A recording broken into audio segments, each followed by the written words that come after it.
Egipto, más allá de las pirámides.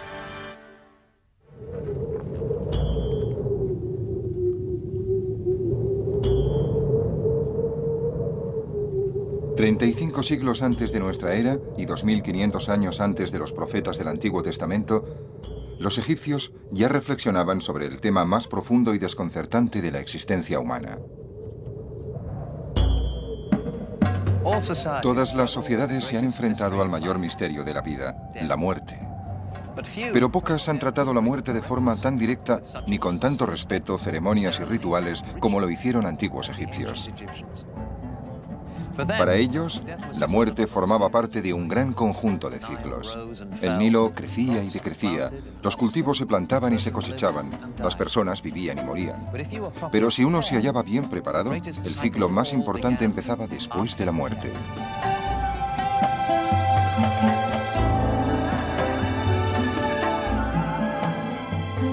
Desde los tiempos más remotos, los egipcios creyeron en la vida después de la muerte, en una existencia que duraría toda la eternidad. Para ellos, la muerte era una simple transición. En el antiguo Egipto, la muerte estaba siempre presente porque no suponía el final definitivo que representa para nosotros. Era un simple cambio de estado. Creían que iban a seguir viviendo en el más allá y que su espíritu, su fuerza vital y su personalidad serían capaces de superar el trauma de la muerte y pasar a la otra vida.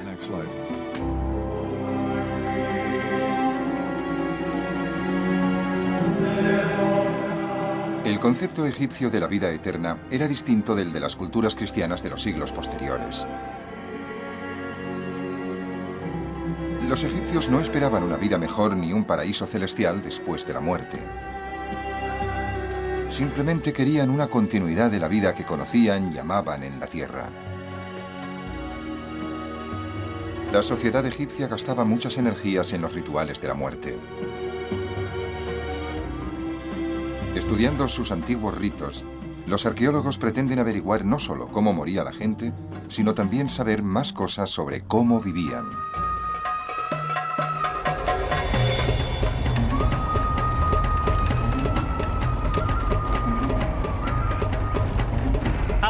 ¿Cómo se acepta la muerte? Es una vieja cuestión. Los arqueólogos aún intentan descubrir cómo los antiguos egipcios respondían a esta pregunta. Nos dirigimos a través de los arrozales del delta del Nilo hacia un yacimiento de época muy temprana. Se trata de un cementerio del Imperio Antiguo que data de hace 4500 años. En él, el egiptólogo holandés Willem van Haarlem dirige una misión arqueológica internacional. Si no se nos rompe un eje por el camino, pronto estaremos allí.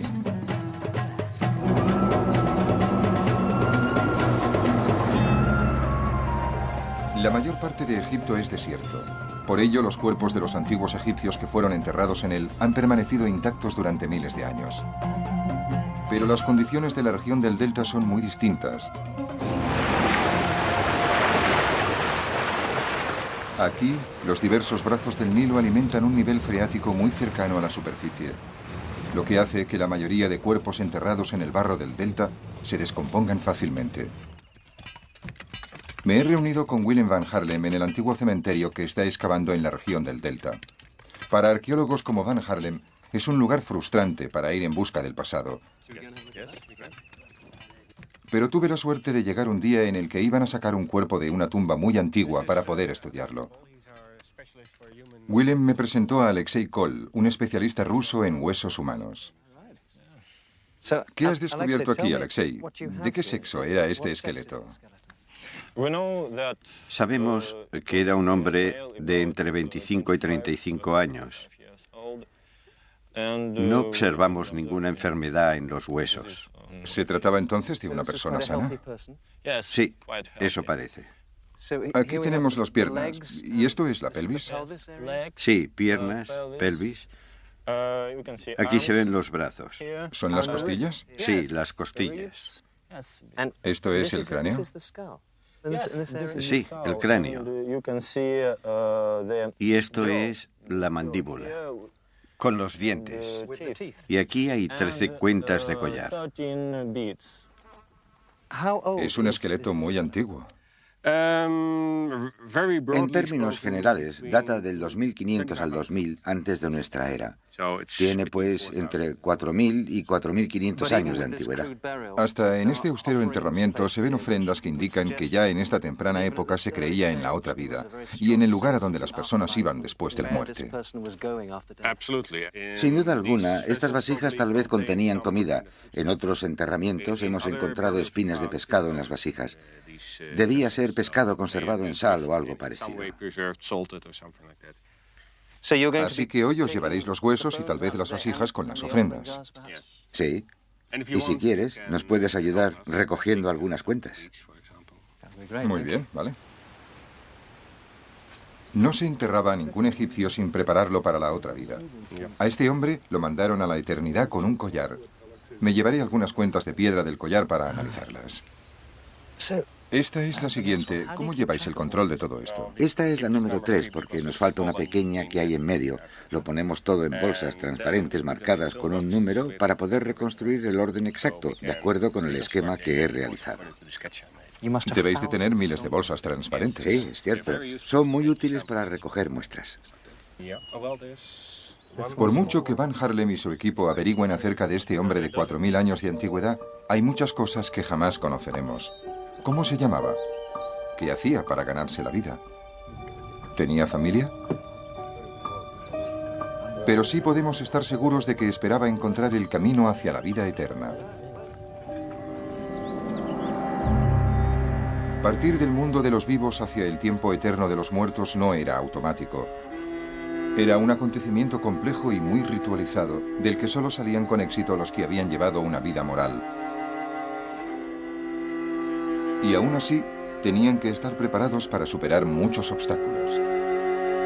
El paso al más allá ocurría en una región llamada el mundo subterráneo. El gran dios Osiris presidía este misterioso reino.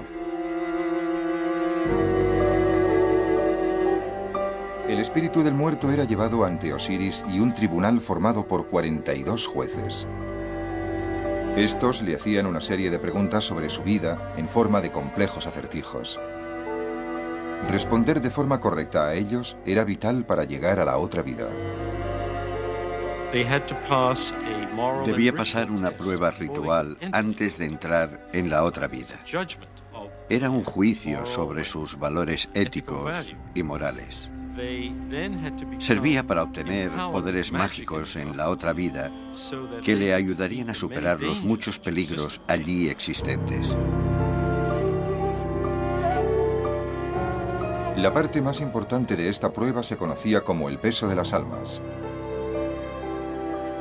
En esta ceremonia se pesaba el corazón del difunto y como contrapeso se ponía una pluma. Si el corazón estaba en equilibrio con la pluma, la persona podía entrar en la vida eterna.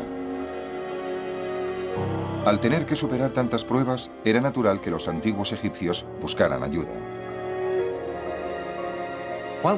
Mientras el cuerpo era momificado y recibía sepultura, el espíritu hacía su gran viaje por el mundo subterráneo con la esperanza de volver a nacer en la otra vida. Había planos y guías para realizar este viaje. Se los conoce como el Libro de los Muertos. En las paredes de todas las tumbas encontramos fragmentos de este libro en los que se daban instrucciones a los espíritus que habían partido. A veces, estos textos funerarios llegaban al extremo de describir cómo era la otra vida y dar un plano de las rutas para llegar a ella. Y eso era muy importante, porque estas rutas eran muy peligrosas.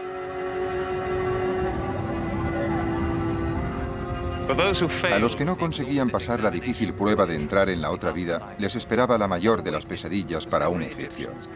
Los que no eran aptos eran enviados a unos hoyos infernales en los que recibían tortura.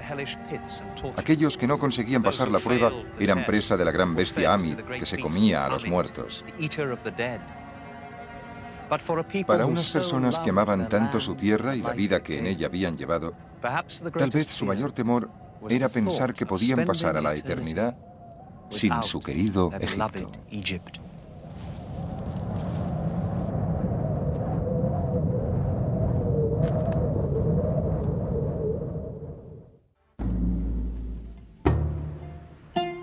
Se llamaba Masajarta, fue general del ejército, gran sacerdote de Amón-Re y uno de los hijos del faraón Pinediem I.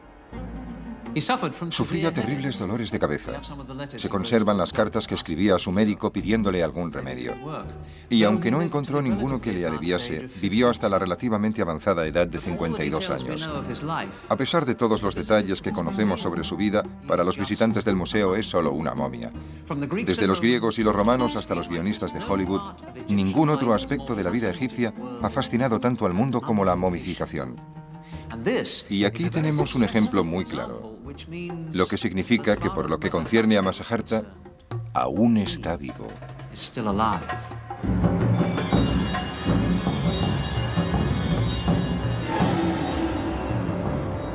La fascinación del mundo por las momias no es un fenómeno reciente. A Napoleón le intrigaron cuando invadió Egipto en 1798. Los primeros arqueólogos estaban obsesionados con estos cuerpos conservados. Más que en el oro, concentraban sus esfuerzos en la búsqueda de momias. Pero a pesar de su celo, no eran siempre cuidadosos en la forma de tratar a los muertos. El resultado fue una mala comprensión del significado de la momificación y de cómo se realizaba esta práctica excepcional. Los antiguos egipcios creían que nuestro amigo Masajarta podía seguir viviendo después de la muerte solo si se conservaba su cuerpo. Creo que el hecho de que se tomaran tantas molestias deja claro que el cuerpo debía seguir existiendo en la otra vida, que tenía que poder ser rehabilitado y tomar de nuevo la forma de un ser humano vivo.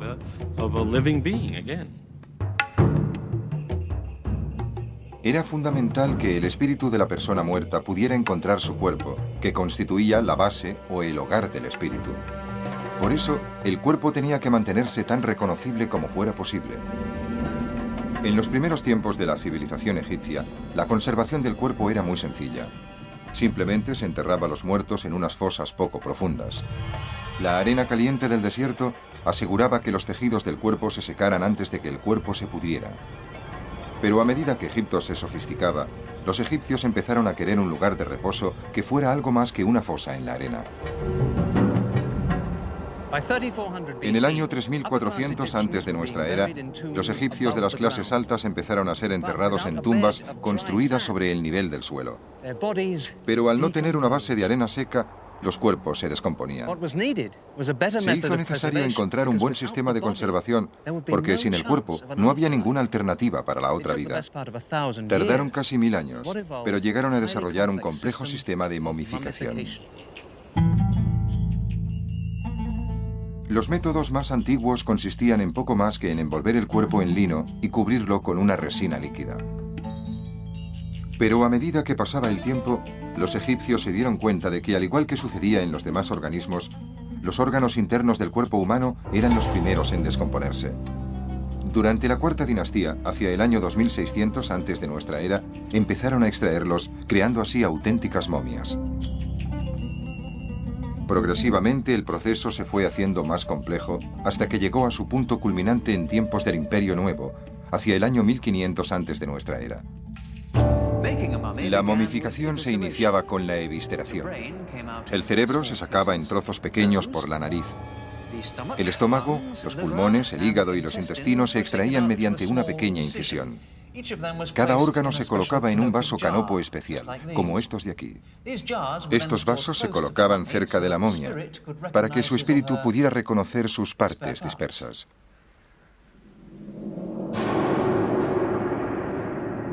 No se momificaba todo el mundo de la misma forma.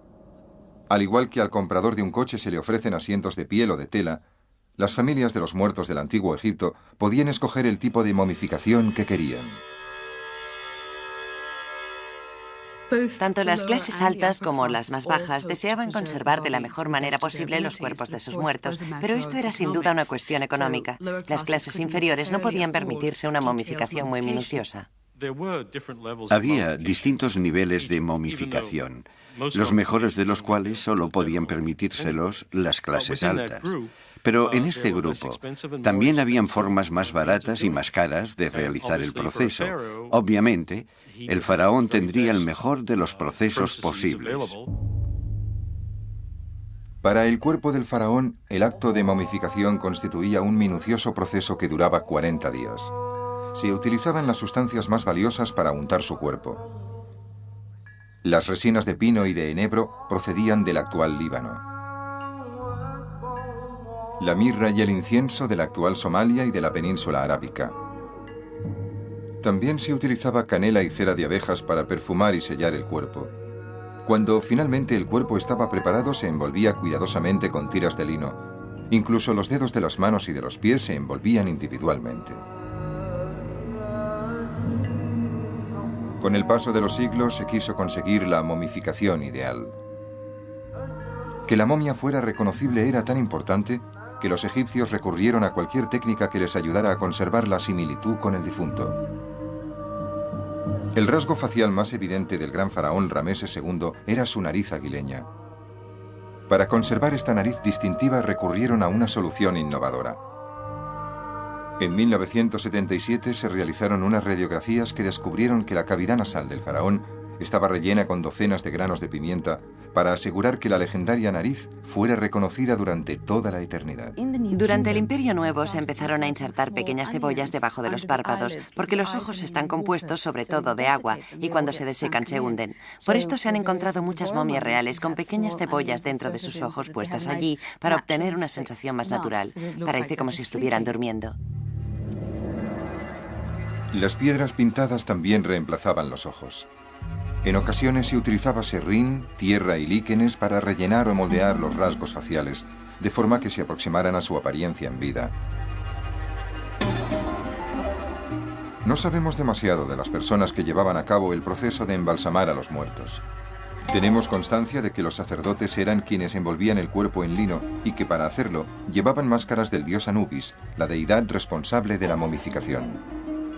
Una vez envuelto el cuerpo, solía cubrirse la cara con una máscara funeraria que reforzaba el parecido con el faraón. La más famosa es la fabulosa máscara de oro que cubría la cara de Tutankamón, el rey niño del Imperio Nuevo.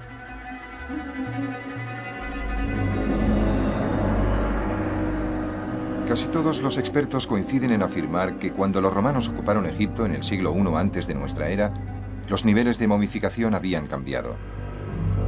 A pesar de que seguía siendo una práctica de importancia vital para los egipcios, la calidad del trabajo de los embalsamadores había disminuido. Hay historias arqueológicas terroríficas, como la de desenvolver lo que parecía una momia perfectamente normal y descubrir que estaba formada con partes de distintos cuerpos que se habían colocado juntos y que la familia había identificado como el señor X o la señora Y. Ese cuerpo se entregaba para ser enterrado. Parece ser que el proceso de momificación no era a veces muy meticuloso. Lo que nunca cambió fue la creencia de que la momia debía parecerse al difunto. Estos maravillosos retratos del muerto se pintaban en tablas y se ponían encima de la cara de las momias. Son de estilo romano, pero muestran caras de egipcios. Miran fijamente al tiempo, con la esperanza de que se les conceda el deseo de pasar la eternidad con los dioses.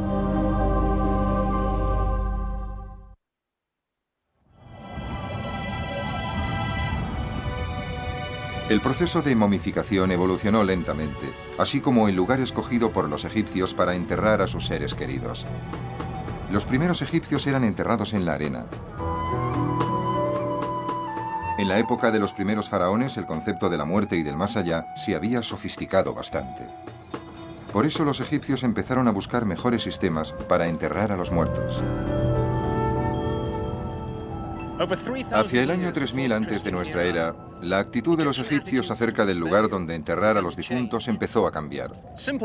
Las simples fosas en el desierto dejaron de considerarse adecuadas.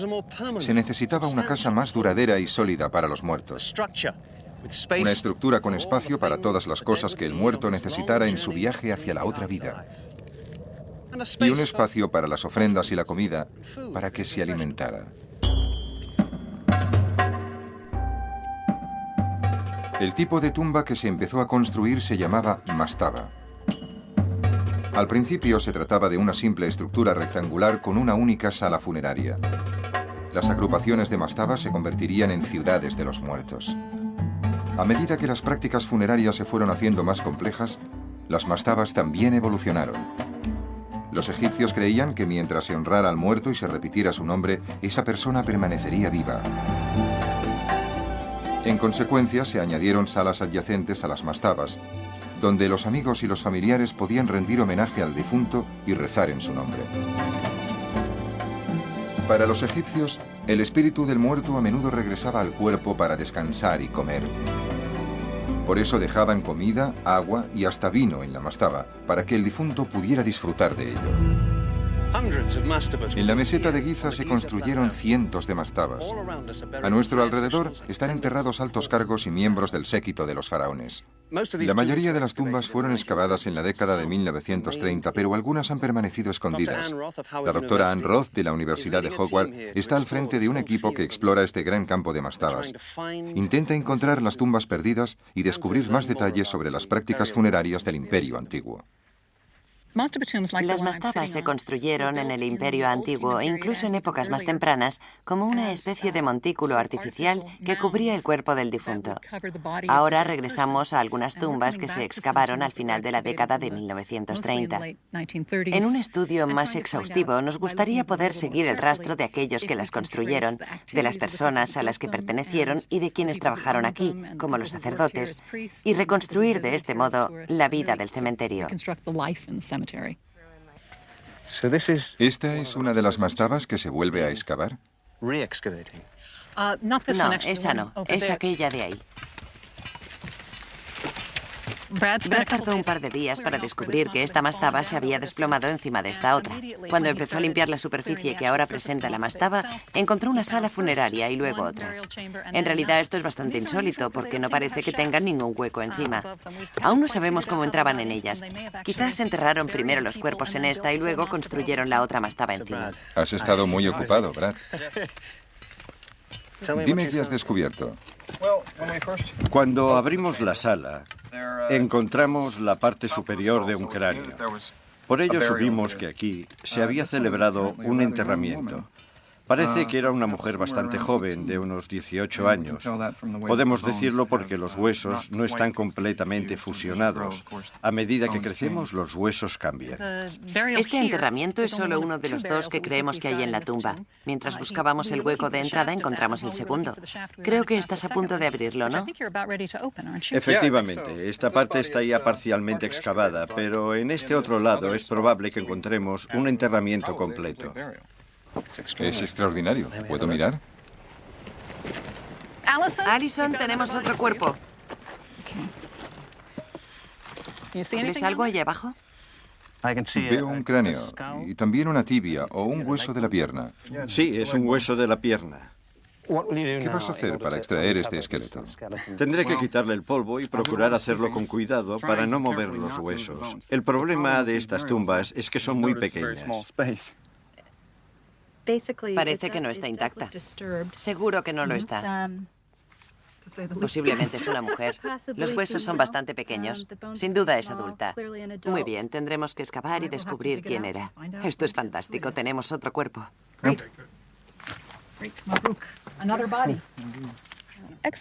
Sacar cuerpos a la luz tiene algo de profanación, ya que se trata de restos humanos. Tenemos que recordarlo constantemente y tratarlos con mucho respeto. Encontramos un cuerpo que tenía las manos detrás de la cabeza y ésta descansaba sobre una pequeña almohada de piedra. Eso dice mucho sobre su personalidad y nos sentimos realmente unidos a las personas de este antiguo pueblo que están enterradas en estas tumbas. Este es el cráneo de alguien que murió hace 4.400 años.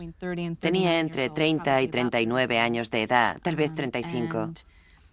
Morir a esa edad no era nada extraño. Es un caso interesante. Presenta un absceso dental muy activo. Aquí se puede ver el absceso. Está en el primer molar izquierdo. También hay dos caries aquí, probablemente muy dolorosas, que tal vez estuvieron relacionadas con su muerte. Es posible morir de un absceso dental si no se trata.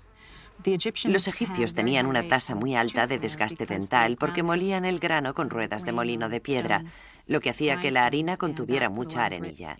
También había mucho polvo ambiental. Comer durante toda la vida un pan así era como masticar papel de lija. Con su trabajo, Anne Roth y sus colegas pueden ofrecer a los antiguos egipcios que estudian la vida eterna que ellos tanto deseaban. Espero que les alarguemos la vida al estudiarlos y que podamos contar algo sobre su vida, porque los antiguos egipcios creían que una parte de nuestra alma estaba formada por lo que los otros sabían de ti.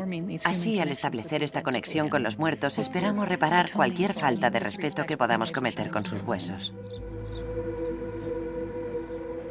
Los huesos que había en estas mastabas de Giza pertenecían a personas corrientes, de clase media. Pero hasta a los faraones les llegaba la muerte. Los egipcios creían que cuando su rey fallecía, se unía al gran dios Re para conducir eternamente el sol a través del cielo en una nave celestial.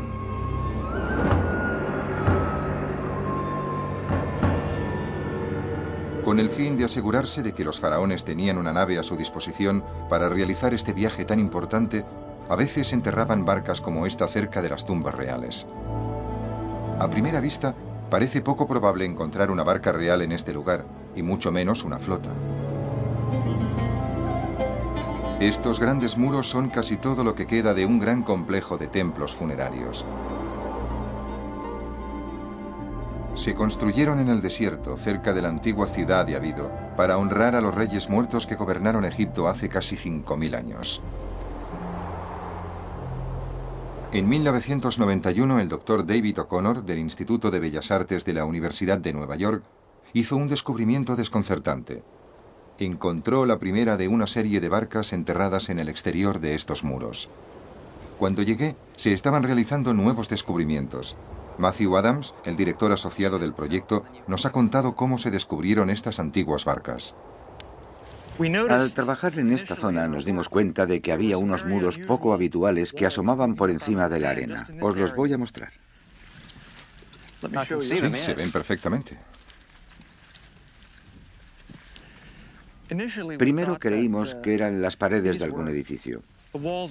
Pueden verse los ladrillos de adobe y restos del yeso que los cubría, pero tenían una forma muy poco habitual en su extremo. Aquí podemos ver una esquina y el canto es redondo, curvado. ¿Cuál fue la explicación de este misterio?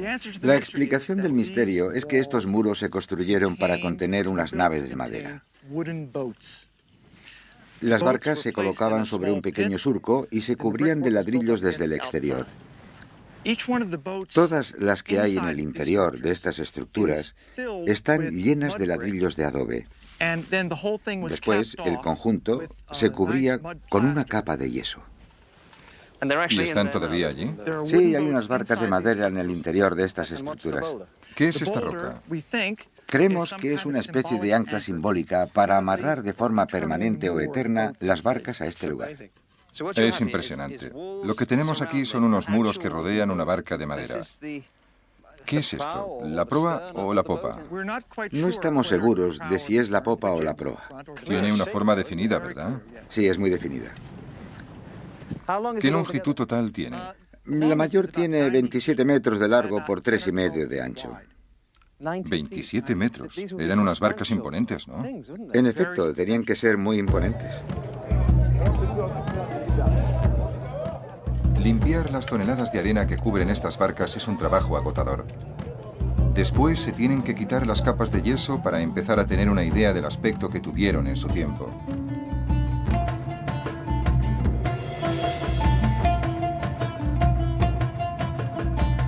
Cuando se quite la arena, será posible descubrir las tablas de madera de estas largas y estrechas naves que se colocaron aquí hace 5000 años.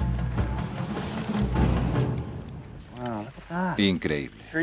Desde aquí se pueden ver las tablas longitudinales que formaban la barca. Vemos los espacios entre ellas. Estas tablas parecen bastante gruesas. Es cierto, tienen 7 centímetros de grosor. Aún no sabemos su longitud. No hemos excavado lo suficiente. ¿De qué madera se trata? Parece madera de cedro del actual Líbano. A 1.600 kilómetros de distancia. Así es. Por la forma, esto sería la base del casco. ¿Qué es eso de ahí? Es madera encontrada a los lados de la barca que podría haberse traído aquí para colocar en lo alto de la obra de ladrillo. ¿Y estos agujeros los han hecho los insectos? No, estos agujeros se hicieron cuando se construyó la barca para sujetar los cabos que unían las tablas. Se pasaban por aquí. Aquí hay otro, aquí hay otro y allí hay otro. ¿Qué haces exactamente aquí, Debbie? ¿Qué utilizas para conservar la madera? Cuando la madera sale a la luz, la reforzamos inmediatamente con una resina acrílica. Esto evita que se descomponga o que se seque aún más. ¿Y qué hay en este lado? Aquí tenemos pigmentos amarillos. Los hay por todas partes. ¿Se trata de una barca pintada, como las que vemos en los relieves de las tumbas? Exactamente. ¿Y qué hacéis con todo esto? Bueno, cuando terminemos de reforzar la madera, intentaremos sacar todas las piezas, una por una, y realizar un estudio más minucioso. ¿Pero no hay 12 barcas? Así es, de momento trabajamos en esta durante muchos años. Creímos que solo había 12, pero nos llevamos una sorpresa hace unos pocos días. Te lo voy a enseñar. Sabíais que había 12 barcas. Sí, detrás de ti está la número 12. Hasta hace 2 días habría jurado que solo había 12. Pero en la excavación de esta temporada apareció esta línea de obra de ladrillo.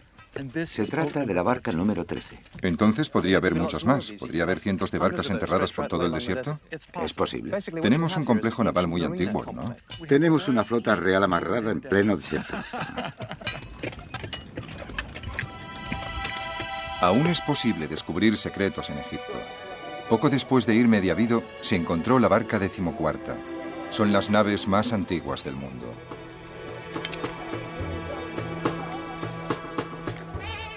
La flota real que Matthew Adams y su equipo intentan salvar se enterró cerca de las mastabas de los primeros reyes.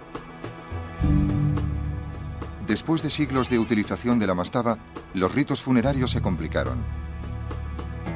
2700 años antes de nuestra era, los faraones egipcios ya estaban preparados para construir tumbas a una escala mayor.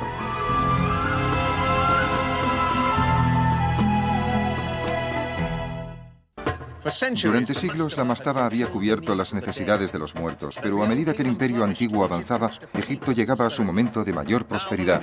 Entonces los faraones necesitaron algo más, no solo una tumba, sino un monumento dedicado a su propia grandeza.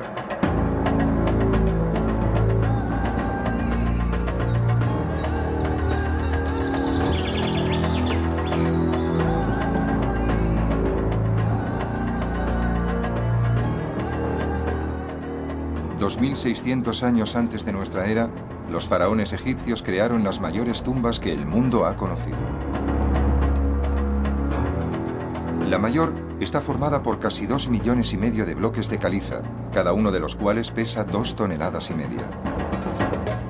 Las pirámides se empezaron a construir durante el Imperio Antiguo y fueron el lugar de descanso final para los faraones durante unos 9 siglos. Sin embargo, levantar estos grandes mausoleos requería contar con muchísimos recursos. Incluso la construcción de las pirámides más pequeñas ponía a prueba la economía egipcia.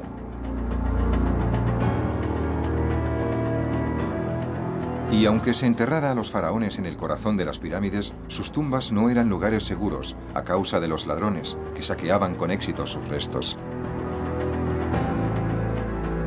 Al final del Imperio Antiguo, la realeza egipcia empezó a buscar otros lugares donde sus muertos pudieran descansar en el largo y difícil viaje hasta la inmortalidad.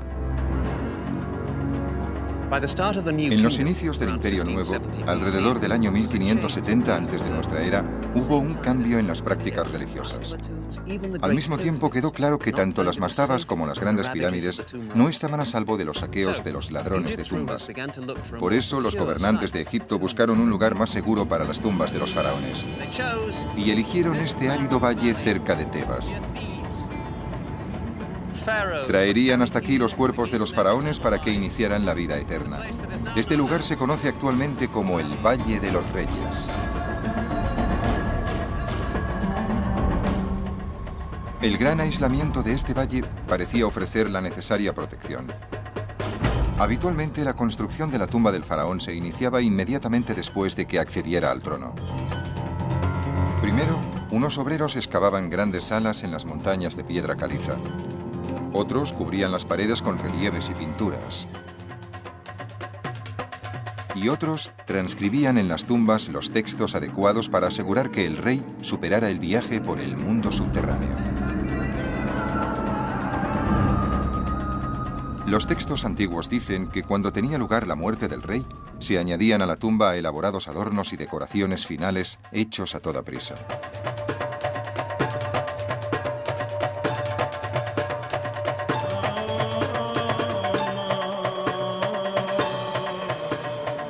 Acabada la momificación, el cuerpo del faraón se trasladaba en barca por el Nilo. Después, un séquito de sacerdotes y el cortejo fúnebre acompañaba la momia mientras arrastraban lentamente su ataúd por el camino polvoriento del valle hasta llegar a la tumba.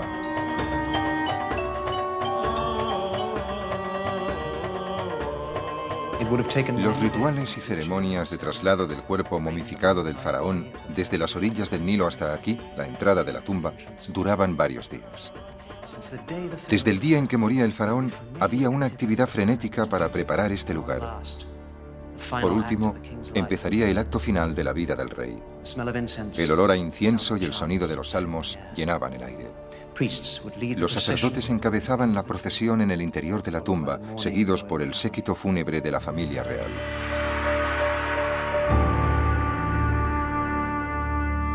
Al final, la procesión llegaba hasta este lugar, la cámara funeraria, en el corazón de la tumba. La momia era introducida en el sarcófago. Se salmodiaban las últimas oraciones rituales y se ponía en su sitio la pesada tapa. El séquito fúnebre regresaba a la tierra de los vivos y se dejaba al faraón en su nueva casa de la otra vida. Durante más de 5 siglos, los faraones del Imperio Nuevo que fueron enterrados en este valle gobernaron un país en la cumbre de su grandeza e influencia. Sin embargo, en el año 1000 antes de nuestra era, el poder de Egipto y de sus reyes había empezado a decaer.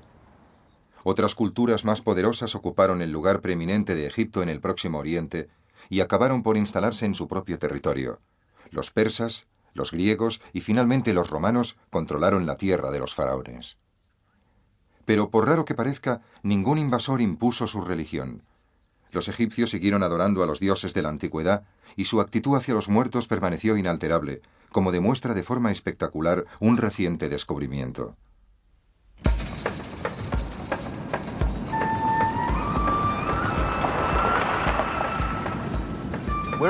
Estamos en el mayor desierto del oeste de Egipto, a 300 kilómetros del Cairo. No es un lugar para tener un pinchazo. En el exterior hay una temperatura de 47 grados.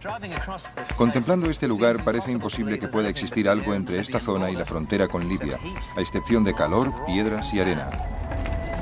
Pero no es así. Hay ciertos lugares donde las depresiones del suelo desértico consiguen llegar hasta grandes suministros de agua. El resultado son 5 oasis exuberantes. Nos dirigimos a uno de ellos, el de Bajarilla, en el que el arqueólogo egipcio Zahi Hawass supervisa los trabajos de un increíble descubrimiento. Cuando Egipto pasó a formar parte del Imperio Romano, este gran oasis de Bajarilla era una próspera comunidad de 10.000 personas. En el siglo V antes de nuestra era, el oasis era famoso por sus dátiles y su vino. Hoy lo es por el accidente que tuvo un asno. En 1996, un obrero guiaba a su asno por el oasis de Bajarilla. De pronto, la pata del animal se hundió en la superficie del desierto. Había un agujero. El hombre miró en su interior y vio muchísimas momias. Eran las primeras de lo que se convertiría en el mayor escondrijo de momias jamás encontrado.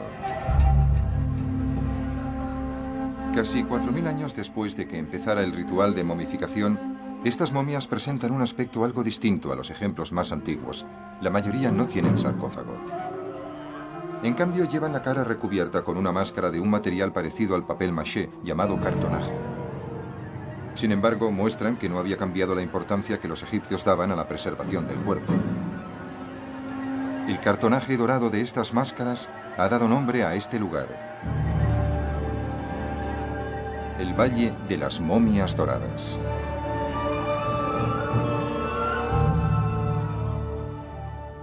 El doctor Zahi Hawass, del Consejo Superior Egipcio de Antigüedades, está al frente de la excavación de estas tumbas. Me ha contado el trabajo que han realizado hasta ahora. ¿Qué tumba es esta? Es la última tumba que hemos descubierto en el Valle de las Momias Doradas. Solo en ella hemos encontrado 41 momias. Es extraordinario. Jamás he visto tantas momias juntas. Lo interesante de las momias halladas aquí es que las hay de 3 tipos distintos. Esta de aquí tiene la cara cubierta de oro, mientras que esa otra solo está envuelta con lino. Tienen una forma muy bella. Sí. Y esta momia está cubierta de un cartonaje en el que podemos ver pinturas con escenas de dioses y diosas. Mira a este niño. Nos llevamos a un niño así para hacerle una radiografía, pero este, creo, es un niño que tendría una edad de 2 años como máximo. Es precioso. Y está muy bien conservado. Por eso creo que no es correcto afirmar que la momificación se deterioró durante la época romana. Eso no es cierto. Está en muy buen estado de conservación. Creo que la momia que está ahí, este hombre, podría ser la del cabeza de familia. Porque está en el centro. Sí, está situada en el centro de la sala y la colocaron en una especie de nivel superior. Por eso creo que es el cabeza de familia. Es muy conmovedor ver a toda una familia enterrada así. Sí. ¿Sucede lo mismo en otras tumbas? Cada momia es distinta de cualquier otra y nos cuenta una historia diferente. Vamos.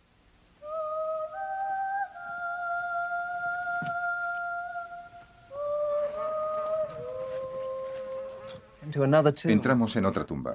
¿Cuántas momias han encontrado hasta ahora? Hasta este momento, contando todas las tumbas, hemos encontrado 207 momias. En esta sección, si miramos bien esta momia, veremos los ojos incrustados. Es excepcional. Es muy bonita con el oro y el cartonaje. ¿Se trataba de una persona rica? Si la momia tenía oro, es que la persona era rica. Y esto es yeso, ¿no? Sí, me parece que es la de una novia. Murió antes de casarse y creo que su familia le puso maquillaje en los labios y en las mejillas para que pudiera casarse en la otra vida. ¿Y cuántas tumbas más como esta cree que encontrará? Creo que pasaré el resto de mi vida excavando, descubriendo los secretos de las tumbas y muchas historias sobre la vida de estas personas. Ya he dicho muchas veces que al menos descubriremos 10.000 momias. Por eso le llamo el Valle de las Momias Doradas. Es fácil pensar que la momificación solo afectaba a los grandes faraones. Sus tumbas han llamado mucho la atención y han costado mucho esfuerzo a los arqueólogos. Pero en las tumbas de Bajarilla no hay miembros de la realeza, sino personas corrientes. Un padre enterrado con su hijo sobre el pecho. Una mujer que mira la momia del hombre al que amó. Todo esto nos recuerda que los ciudadanos medios del antiguo Egipto también intentaban engañar a la muerte y evitar la corrupción del cuerpo. Durante casi 4.000 años, la momificación formó parte importante de la vida familiar egipcia.